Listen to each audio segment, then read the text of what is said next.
ప్రభాస్ అన్న ఫ్యాన్స్ కి చెప్తున్నా, ఎవడైనా పొరపాటున వింటేజ్ ప్రభాస్ ని మేము చూడలే ఈ ద రాజా సాబ్ మూవీలో అని చెప్పి అంటే మాత్రం ఆడికి పట్టుకొని ఉతికేయండ్రి. ఎందుకంటే మారుతి గారు చెప్పినట్టే ప్రభాస్ అన్న మాత్రం చాలా వింటేజ్ గా చూపెట్టడానికి చాలా అంటే చాలా ట్రై చేసిండు. అది సినిమా చూసిన వెంటనే అర్థమైపోయింది నాకు. ఈ మొత్తం 3 hours 9 minutes సినిమాలో మారుతి గారు కాదు న్యాయం చేసింది, ప్రభాస్ అన్న మాత్రమే న్యాయం చేసిండు. ఆయన వింటేజ్ స్టైల్ తోని అండ్ డార్లింగ్ అని పిలవడం అండ్ ఆయన ఎక్స్ప్రెషన్స్ అవన్నీ ఫుల్ అంటే చేంజ్ అయిపోయినాయి. అసలు ప్రభాస్ అన్న ఫ్యాన్స్ అయితే బట్టలు చింపుకొని మళ్ళీ బట్టలు వేసుకోండి, అంత బాగుంది ప్రభాస్ అన్న యాక్టింగ్. ఇక మెయిన్ పాయింట్ స్టోరీ గురించి మాట్లాడుకుందాము. నేనా నాకిచ్చేస్తాడు అంత చెత్త స్టోరీ పెట్టిండు మారుతి.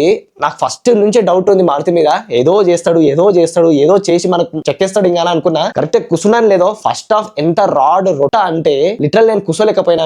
మీ ఇష్టం, మీరు అర్థం చేసుకోండి. ఇంకా ప్రభాస్ అన్న ఫ్యాన్స్ కి అయితే ఇంకా ఈజీగా తగులుతుంది ఇది. మ్యూజిక్ డైరెక్టర్ తమనన్న అసలు కొట్టిందే మళ్ళా కొడతాడు, మళ్ళీ ఫ్రెష్ ట్యూన్స్ తీసుకుంటాడు, మళ్ళీ ఆల్రెడీ కొట్టిన దాంట్లోకి వెళ్ళి కలిపేసి మళ్ళీ అదే కొడతాడు. ఏం చేస్తున్నాడో అర్థం కాదు. అక్కడ ఇంకా 3 heroines ఉంటారు, వేస్ట్ ఆఫ్ టైం. లిటరల్ వాళ్ళతో ఏ పని ఉండదు, అక్కడక్కడ కావాల్సిన దగ్గర వాళ్ళని ఉపయోగించుకున్నారు అంతే. అక్కడ అంతకు మించి ఇంకేం లేదు. సంజయ్ దత్ యంగ్ రోల్ లో ఉన్నప్పుడు మాత్రం చాలా మంచి అనిపించింది ఆ ఫ్లాష్ బ్యాక్ స్టోరీలో చెప్పేటప్పుడు. అండ్ లిటరల్లీ సంజయ్ దత్ గారు అంత ఈజీగా మాయల పకిరోడ్ ఎట్లా అయింది అసలు? ఎవరైనా మూవీ చూసిన వాళ్ళు ఉంటే వాళ్ళ దగ్గరికి ఏందిరా స్టోరీ అని చెప్పి అడగండి, 5 seconds లో చెప్పేస్తారు ఆ స్టోరీని. అంత దరిద్రంగా ఉంది ఆ స్టోరీ. ఇంకా దీనికి మళ్ళీ పార్ట్ 2 నేను రివీల్ చేస్తున్నాను అనుకోకండి, పార్ట్ 2 ఉంది. The Raja Saab part 2 circus 1935 అని చెప్పి పెట్టిండ్రు లాస్ట్ కి. అదే ద జోకర్ అని చెప్పి ఉంది కదా, అదంతా అప్పుడే ఏముండదు దాంట్లో అసలు. Literally రొట్ట.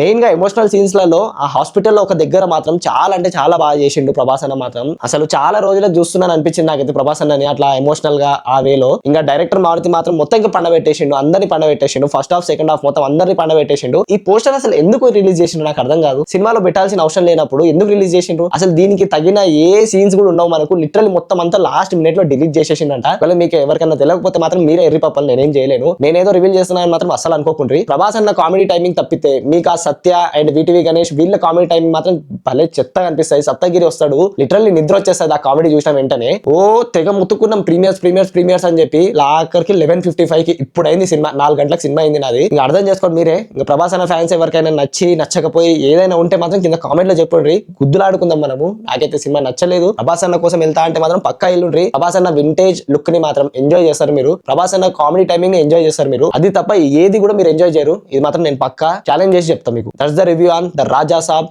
Signing off from movie talk. జై హింద్.